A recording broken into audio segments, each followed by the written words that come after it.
Welcome to the Decoding the Unicorn podcast. Here's your host, Sarah Causey. Hello, and thanks for tuning in. Welcome to episode 14 of Decoding the Unicorn, the podcast. In today's episode, I want to talk about giving people the time and space to show you who they are. Not rushing, not fussing, not trying to exert your will on somebody else, but taking a step back, letting a situation breathe so that you can see what another person, or maybe in a negotiation situation, a group of people, are actually willing to give you. What are they willing to bring to the table of their own free will? If you're an employer, perhaps you want to hang back a little bit and see how an employee or a new hire is actually going to behave day in and day out in a new job. Sometimes in life we want to lead the witness. We want to telegraph to other people, here's exactly what I want. And that's not always a bad thing.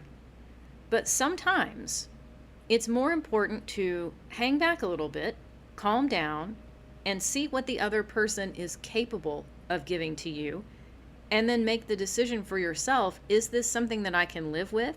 Do I need somebody that's more responsive? Do I need somebody that's more intuitive, maybe more emotionally intelligent? Or have I set my standards too high? This is a lesson that I absolutely have taken to heart from the way that Dag conducted his meetings and his negotiations, because he didn't stomp around, he didn't fuss, he didn't yell, he didn't make demands or micromanage and telegraph to everybody exactly what he expected in every moment all the time, like some Miranda Priestley type of figure. He gave people the space and the opportunity to show what they were capable of and what they were not capable of. And I'm learning in my own life just how valuable a skill that really is. If you found yourself in the same situation, stay tuned. New to Dag Hammarskjöld? You're not alone. Sarah Causey's award-winning biography, Decoding the Unicorn, is your gateway into the life and legacy of one of the most extraordinary men you've never heard of. This isn't dry history. It's intimate, alive, and unforgettable. Pick up the book on Amazon.com and start your journey today. I want to begin by reading a passage from Decoding the Unicorn. On August 1st, the United States, France, and Great Britain held a meeting. They were represented by Robert D. Murphy, Christian Pineau, and Selwyn Lloyd respectively, though many nations besides this tripartite wished for the Suez Canal to remain open for trade purposes. Rumblings continued in the West to simply depose Nasser and resolve the situation via coup. After all, Jacopo Arbenz was removed in Guatemala in 1954 after initiating land reforms. Why should Nasser be any different? After the Security Council met to discuss the Suez Crisis, and nothing much was resolved, Dag asked Mahmoud Fawzi, Christian Pineau, and Selwyn Lloyd, delegates from Egypt, France, and Britain, to join him in his office. Without too much resistance, the three men followed him up to the 38th floor. The moment they stepped inside, Dag gestured toward a set of chairs. "We have a unique opportunity here," he said, leaning against the desk as they settled into their seats. "Let's try to hash out our differences away from the public and the press." The three diplomats exchanged wary glances, and Dag slipped out of the room unexpectedly, returning quickly with a pot of coffee and a tray of white mugs. The men looked up, surprised by the gesture. "Wow, when people call you the housekeeper of the UN, I had no idea it was literal," Selwyn Lloyd barbed at Dag playfully. "Oh yes, I also still brush my own teeth and tie my own shoes, thank you very much," Dag retorted with a smile. The eyes thawed a bit, and Fawzi spoke up. "Egypt will not be coerced by foreign powers. We have the right to manage our own resources. This is about sovereignty." Lloyd interjected. "You know as well as I do that the Suez Canal is vital to global trade, not just to Egypt. You cannot nationalize it without consequences." Dag's eyes moved between them, but he did not intervene.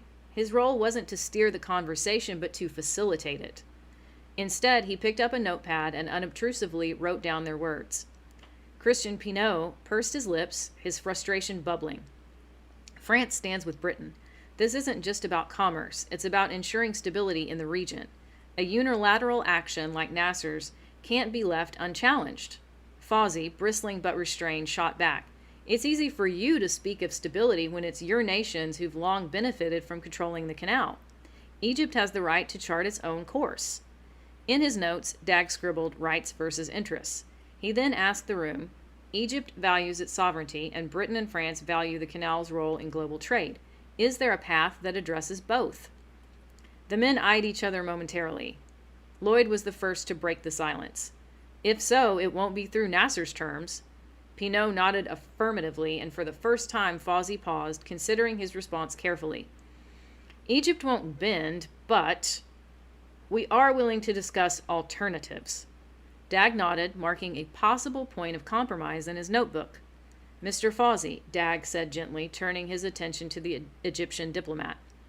You've made it clear that Egypt's sovereignty is non-negotiable, but I wonder, is there a version of international cooperation that you could envision, one that doesn't feel like an infringement on that sovereignty? Fawzi mulled it over. We are not opposed to cooperation, but what we cannot accept is the West dictating terms as though we are still under colonial rule. Lloyd spoke up. We aren't here to dictate terms, Fawzi, but the canal is critical for international commerce. There must be a solution that works for all parties. That's what we're here to find, Dag said, keeping his voice steady. A path that respects both sovereignty and international interests, but it will require concessions from all sides. The men sat in silence for a moment. The warmth of the coffee provided a brief reprieve from the cold reality of their situation. Dag didn't push them. He knew better than to rush delicate negotiations. Instead, he let the quietness stretch, and he gave space for the diplomats to reflect on their positions. Perhaps, Fawzi began after a long pause, we could explore a phased approach. Dag listened carefully, but his pen was moving swiftly once again. This was the moment he had been waiting for, a genuine conversation rather than a confrontation. Lloyd agreed. That's a start. A phased approach could allow for shared oversight initially, with Egypt gradually taking over full control. Pinault added, and perhaps the initial phases could include guarantees for international shipping. That would satisfy the need for stability. This is progress, Dag thought. We can build on this. The crisis was far from over, but here in Dag's office, some small bit of diplomacy was taking root. And in my segment Decoding Dag, I've titled it, When to Be Quiet. Know when to be quiet.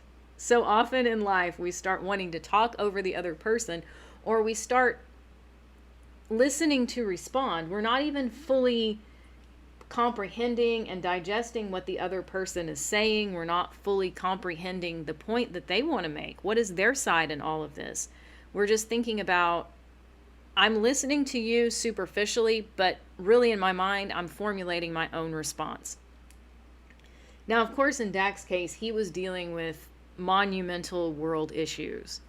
The Suez Crisis, the aftermath of the Korean War, the Cold War, duking it out with Nikita Khrushchev, who towards the end of Dag's tenure, it seemed like he was calling for Dag's resignation all the time, the Congo crisis, etc.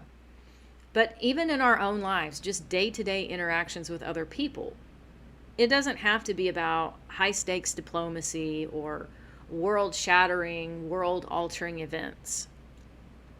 Let's use employment as an example. It's something that's definitely been on my mind because as I lean into my life as a creative, you realize that it takes a village. It's not all about you and your output. And if you're trying to do everything by yourself for yourself, not only are you going to burn out, but the quality of the work is going to suffer because you can't do everything. You can't be all things to all people all the time.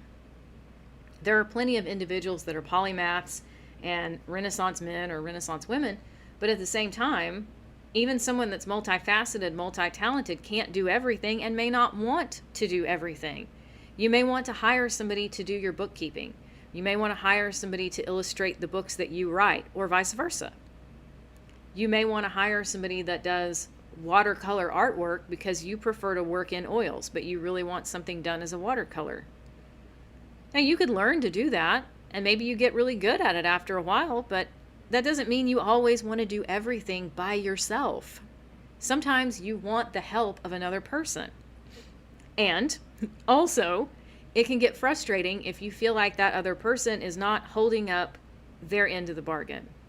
I'm paying you good money, and you're not producing. You're not doing what we agreed upon. You're not meeting deadlines. And I very much felt this nudge in thinking about Dag and Dag's spirit and the way that he handled things to just let a couple of situations breathe.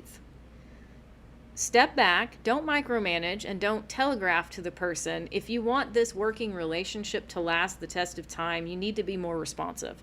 I need to hear from you faster. I need a quicker turnaround on your work. I need to see that you actually want this job. I just felt this nudge, like, let it breathe a little bit. See who this person is. See how they respond when you're not telegraphing to them what your expectations are. See what they are willing and able to give you freely, of their own free will, without you micromanaging. And sometimes the response that you get back is amazing and it's wonderful. And then other times the response that you get back is, yeah, I think we need to terminate this working relationship because it's not working. Now that I've seen what this person is willing and able to give to me, it's not good enough. It's below par, the work quality is not good, or they're going to cause me to miss deadlines of my own, and that's not acceptable.